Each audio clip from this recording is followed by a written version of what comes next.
अस्सलाम वालेकुम, मेरा नाम है जहाज़ेब हाशमी और ये है Toyota Corolla Altis x 1.6 2022 model. ये टोयोटा कोरोला की 11th जनरेशन है जो कि पाकिस्तान में 2015 में इंट्रोड्यूस करवाई गई थी और ये गाड़ी अब तक आ रही है, यानी 2022 तक। इनिशियली इस गाड़ी में बहुत सारे वेरिएंट्स आते थे, XLI, GLI 1.6, 1.8। अब इस गाड़ी में XLI और GLI डिस्कंटिन्यू कर दिए गए हैं।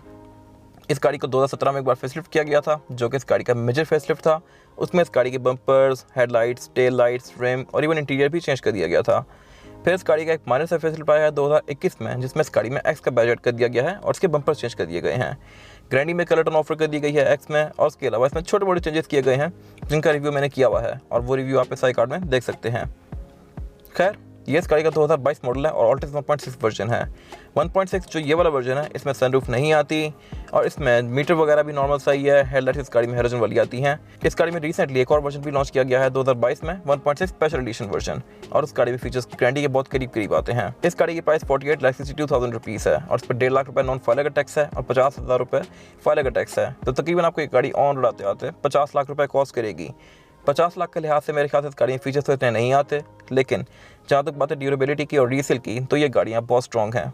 ये गाड़ी बिकती भी फ़ौरन है और ये गाड़ियाँ ड्यूरेबल भी बहुत ज़्यादा हैं। ये गाड़ियाँ 5 लाख किलोमीटर आराम से कर जाती हैं। खैर, इस रिव्यू में मैं इसकी प्राइस, इंटीरियर, एक्सटीरियर, ट्रंक, इसका fuel tank, average, rim size सब कुछ कवर करने वाला हूँ।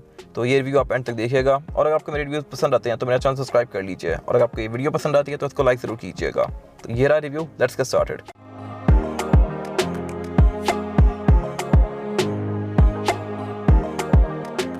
Let's start with the exterior of this car. ये टोयोटा कोरोला की 11th जनरेशन 2022 मॉडल का फ्रंट लुक है और ये इस गाड़ी का 1.6 वर्जन है, एक्स वाला वर्जन इस गाड़ी में 2021 में लॉन्च किया गया है और इसमें इस गाड़ी के बम्पर्स वगैरह के अंदर कुछ चेंजेस की गई हैं।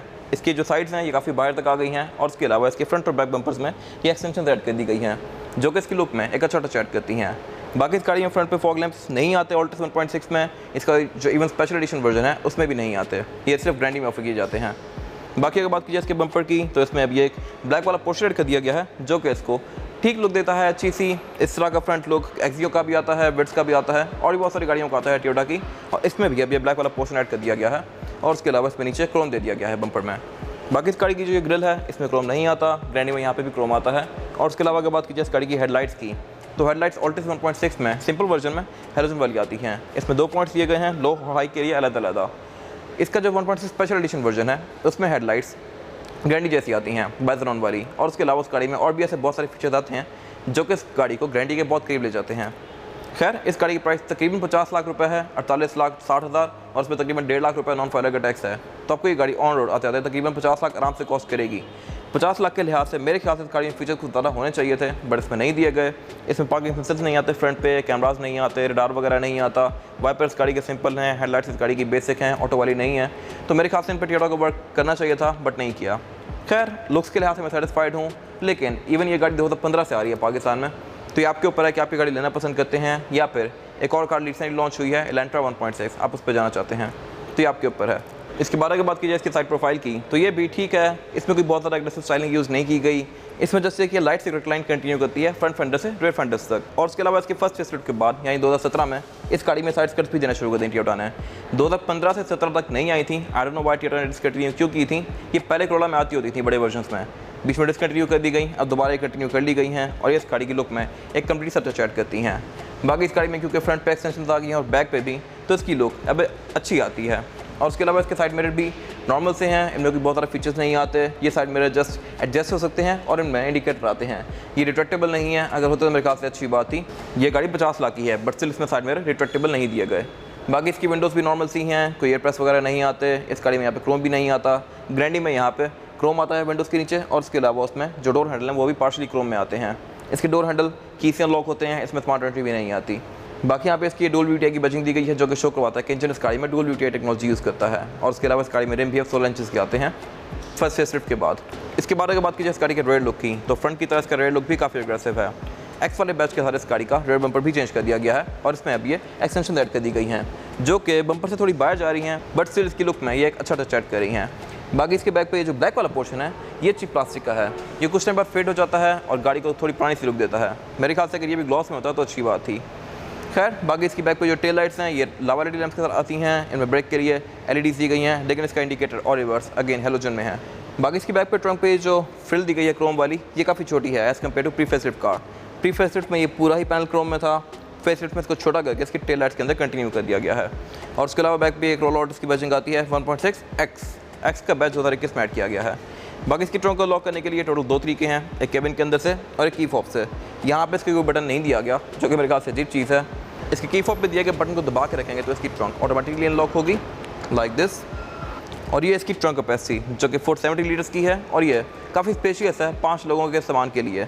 यहाँ पे आप आराम से 3-4 बड़े बैग्स रख सकते हैं। इस नीचे दी गई लिड को उठा के आप इस गाड़ी का स्पेयर टायर और टूल किट एक्सेस कर सकते हैं। बाकी इसमें यहाँ पे इंसुलेशन भी दी गई है ट्रंक के अंदर, जो कि मेरे ख्याल से एक अच्छी चीज़ है। और उसके अलावा इसके रेयर बेंचेस जो हैं ये फोल्डेबल नहीं है, फिक्स ही हैं, जबकि ग्रैंडी के अंदर ये बेंचेस 60-40 स्प्लिट के साथ आते हैं, जो फोल्ड करके आप इस गाड़ी की ट्रंक कैपेसिटी को और भी ज़्यादा खुला बना सकते हैं। बाकी यहाँ पे कुछ खास नहीं है, एक यहाँ पे बैक कैमरा आता है और उसके अलावा इधर ABS की बैचिंग दी गई है, जो कि शो करवाता है कि इसमें ABS भी आती है। और उसके अलावा सेंटर में इसके ये हाई मोटर ब्रेक लैंप दिया गया है। इसके बाद अगर बात की जाए इस गाड़ी के इंटीरियर की, तो ये ऑल्टिस 1.6 का इंटीरियर है। इस जनरेशन का इंटीरियर बहुत सारे लोगों को पसंद ही नहीं आया था शुरू से ही, और कुछ लोगों को ये अब पसंद नहीं आता क्योंकि ये गाड़ी बहुत ऑब्सोलीट हो चुकी है। ये गाड़ी पाकिस्तान में तकरीबन 7 साल से आ रही है और इसका इंटीरियर एक जैसा ही है। प्लस ये इंटीरियर थोड़ा सा लगता भी ओल्ड स्कूल सा है, ये आपके ऊपर चढ़ा हुआ है काफ़ी हद तक। तो मेरे ख्याल से ये कोई इतना मज़े का नहीं है, ये से बेहतर हो सकता था। खैर अगर बात कीजिए इस गाड़ी की स्टीयरिंग व्हील की, तो स्टीयरिंग व्हील इस गाड़ी का 3 स्पोक है। लेफ्ट राइट स्पोक पर डिफरेंट कंट्रोल्स दिए गए हैं। लेफ्ट स्पोक पर जो कंट्रोल है मल्टीमीडिया सिस्टम के हैं और राइट स्पोक पर जो कंट्रोल्स दिए गए हैं, यहाँ से आप इस गाड़ी के हमारी डिस्प्ले के पीछे नेविगेट कर सकते हैं, जो कि बाय द वे अब बहुत अपडेटेड है। प्री फेसलिफ्ट 1.6 में ये इस तरह का नहीं आता था, उसमें मीटर GLA वाला ही आता था। प्लस ग्रैंडी में भी जो MI डिस्प्ले था वो पिक्सेलेटेड था, इसमें ये काफ़ी हाई क्वालिटी दे दिया गया है अब। बाकी इस गाड़ी में टोटल 2 एयरबैग्स आते हैं, एक एयरबैग स्टीयरिंग व्हील के अंदर माउंटेड है और एक डैशबोर्ड के अंदर। बाकी ये स्टीयरिंग व्हील वैसा ही है जैसा BRS में भी आता है। ये स्टीयरिंग व्हील 2015 से आ रहा है Corolla में। और उसके अलावा ये सारी स्टीयरिंग व्हील प्लास्टिक की फिनिश में है, ग्रैंडी में ये लेदर में आता है। और एक और चीज़ जो इस गाड़ी में नहीं है और ग्रैंडी में आती है वो है पैडल शिफ्टर्स और उसके अलावा क्रूज़ कंट्रोल। इस गाड़ी में क्रूज़ भी नहीं आता, पैडल शिफ्टर्स भी नहीं आते। खैर अगर बात की जाए इस गाड़ी के मीटर की, तो मीटर इस गाड़ी का ठीक है, नॉट बैड। ये काफ़ी सिंपल सा ही है। इसमें 2 डायल दिए गए हैं, राइट वाला स्पीडोमीटर का है और लेफ्ट डायल RPM का है। सेंटर में इसके एक MI डिस्प्ले दिया गया है, जो कि काफ़ी फीचर रिच है। इसमें आपको गाड़ी की इन्फॉर्मेशन शो होती है, जैसे कि average kilometre per litre, trips, odometer, range, eco indicator. बाकी वार्निंग्स भी आपको यहाँ पे आती हैं इस गाड़ी की। बाकी अगर बात की जाए इस गाड़ी के मीटर की हाउसिंग की, तो ये नॉर्मल सी है। इसका डैशबोर्ड है तो सॉफ्ट मटेरियल, लेकिन ये लेदर नहीं है। इसी तरह इसका जो फ्रंट है ये भी सॉफ्ट मटेरियल में ही है, ये कोई हार्ड प्लास्टिक नहीं है, जिसमें यहाँ पर थोड़ा सा हार्ड प्लास्टिक दिया गया है, बट इट्स ओके। इसके बाद अगर बात की जाए इसके मल्टीमीडिया पैनल की, तो ये 9 इंचेस का है, ये एल्पाइन का है और काफ़ी फीचर रिच है। इस तरह से इसमें ब्लूटूथ, ऑक्स, USB, नेविगेशन, इस तरह की चीज़ें कंपनी से आती हैं, लेकिन कंपैरेटिवली ये ग्रैंडी से थोड़ा इन्फीरियर है। ग्रैंडी में कुछ फीचर ज़्यादा आते हैं, जैसे कि फ्रंट कैमरा और उसके अलावा और भी बहुत सारी चीज़ें जो कि इसमें नहीं दी गई।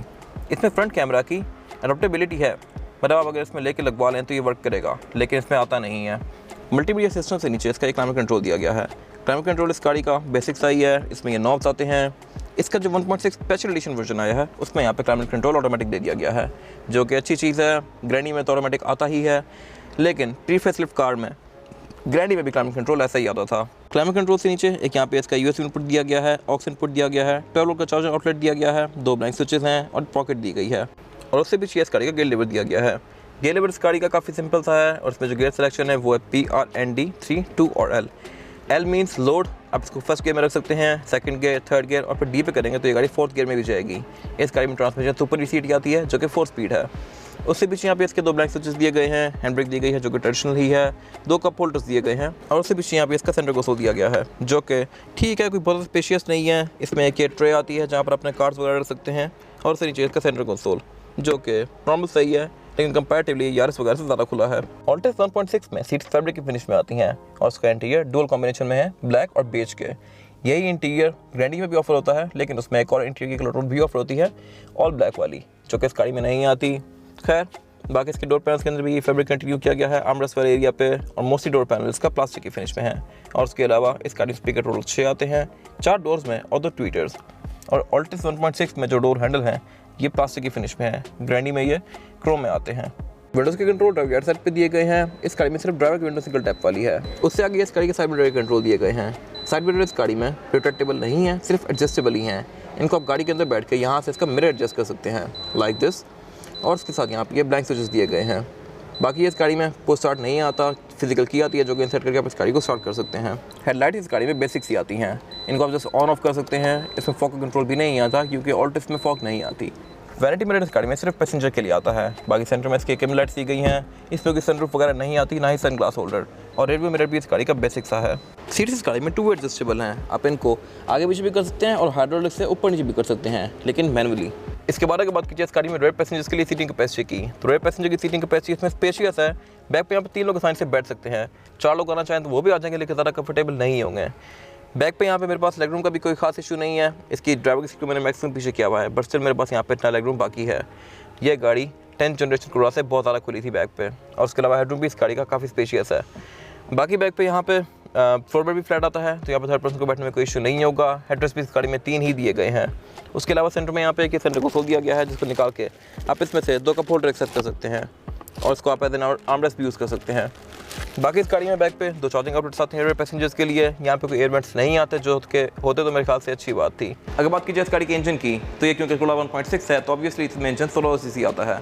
पहले कोरोला में 3 इंजन साइज ऑफर होते थे, XLI और GLI में 13 सीसी 1.6 जो कि ये कार है, और फिर ग्रैंडी 1.8। अब 1.3 वेरिएंट डिसकंटिन्यू कर दिया गया है। XLI और GLI अब नहीं आती, जो कि ये कार थी। अब इस गाड़ी में सिर्फ 2 इंजन साइज ऑफर होते हैं, 1.6 और 1.8। ये इस गाड़ी का छोटा वेरिएंट है 1.6, और इंजन इस गाड़ी में 1ZR-FE आता है, जो कि ठीक है इस बॉडी साइज़ के लिहाज से। ये इंजन 120 हॉर्स पावर प्रोड्यूस करता है with 154 newton metre of torque, जो कि सफिशिएंट है। ये engine dual VTI technology use करता है, इनलाइन 4 सिलेंडर है ये इंजन, और उसके अलावा ट्रांसमिशन इस गाड़ी में आती है सुपर ECT, जो कि 4 स्पीड ऑटोमेटिक है। ये मेरे ख्याल से बेहतर हो सकती थी अगर इस गाड़ी में ट्रांसमिशन CVT आती, तो इसकी एवरेज वगैरह थोड़ी बेहतर हो जाती। खैर ये भी ठीक है। बाकी इसके बोनट के अंदर इंस्टॉलेशन दी गई है, जो कि मेरे ख्याल से अच्छी चीज़ है, और उसके अलावा इस गाड़ी में ABS भी आती है। ट्रैक्शन कंट्रोल वगैरह इस गाड़ी में नहीं आता, वो सारे फीचर्स ग्रैंडी में आते हैं, इवन 1.6 स्पेशल एडिशन में भी नहीं आते। ये गाड़ी आपको वेरी सीडी तकरीबन 14 तक की एवरेज दे सकती है, 13-14 की। अगर आप इसको प्यार से चलाएं तो लॉन्ग पर ये गाड़ी 17-18 भी जा सकती है, डिपेंडिंग अपॉन ड्राइविंग पैटर्न। अगर आप इसको रफ यूज़ करें या विद इन एक छोटे शहर में यूज़ करें, छोटे एरिया में, तो इसकी एवरेज तकरीबन 10-11 भी आ सकती है। बाकी टोयोटा अपनी ड्यूरेबिलिटी के लिहाज से काफ़ी ज़्यादा फेमस है, इसके कोई खास काम वगैरह नहीं निकलते। ये गाड़ियाँ आराम से 5-6 लाख किलोमीटर कर जाती हैं अगर आप इनको मेंटेन रखें तो। और अगर बात कीजिए इसके टायर की, तो ग्रैंडी और ऑल्टिस दोनों में यही रिम आता है। ऑल्टिस का जो 1.6 मैनुअल वर्जन है उसमें स्टील रिम आता है। खैर ये रिम 2017 में आया था फेसलिफ्ट में इस गाड़ी के, और ये रिम डुअल कॉम्बिनेशन में है, ग्रे और एल्यूमिनियम की फिनिश के साथ। और उसके अलावा इस गाड़ी में टायर भी योकोहामा का आता है एडवांस, जो कि मेरे ख्याल से एक अच्छी चीज़ है। जब ये कार लॉन्च की गई थी तो इसमें टायर यूरोस्टार का आता था, जो कि जनरल की सब्सिडरी थी। ये टायर कंपैरेटिवली उससे बहुत बेहतर है, और इसमें टायर साइज़ है ये 205, 55 और 16। इसकी क्योंकि प्रोफाइल भी कम है तो इसकी लुक काफ़ी अच्छी आती है। बाइक कोरोला में जो एक और चीज़ अच्छी है वो ये है कि इसमें ऑल व्हील डिस्क ब्रेक आती है, यानी फ्रंट और बैक चारों टायरों में इसमें डिस्क ब्रेक दी गई है। ये चीज़ यारिस वगैरह में नहीं आती। यारिस सिटी S1 में फ्रंट पे डिस्क ब्रेक आती है और बैक पे ड्रम ब्रेक आती है, तो यहाँ पे ये गाड़ी नंबर ले जाती है। ये इस गाड़ी की फिजिकल की है। बैक पे टोयोटा का लोगो दिया गया है, और फ्रंट पे लॉक अनलॉक ट्रंक रिलीज और पैनिक बटन दिया गया है। इसमें ये फिजिकल की आती है, पुश स्टार्ट नहीं आता, ना ही स्मार्ट की आती है। ये की बेसिकली इमोबिलाइजर वाली है, लेकिन स्मार्ट एंट्री वाली नहीं है। ये था review Toyota Corolla Altis 1.6 2022 model का। अगर आपको ये रिव्यू पसंद आया है तो इस रिव्यू को लाइक कीजिए, मेरे चैनल को सब्सक्राइब कीजिए, और अगर आपके पास इस गाड़ी से रिलेटेड कोई भी राय है तो उसको कमेंट सेक्शन में जरूर शेयर कीजिएगा, ताकि वो लोग जो ये गाड़ी लेने वाले हैं वो आपकी राय से फ़ायदा उठा सकें। अपना ख्याल रखिएगा। Thank you.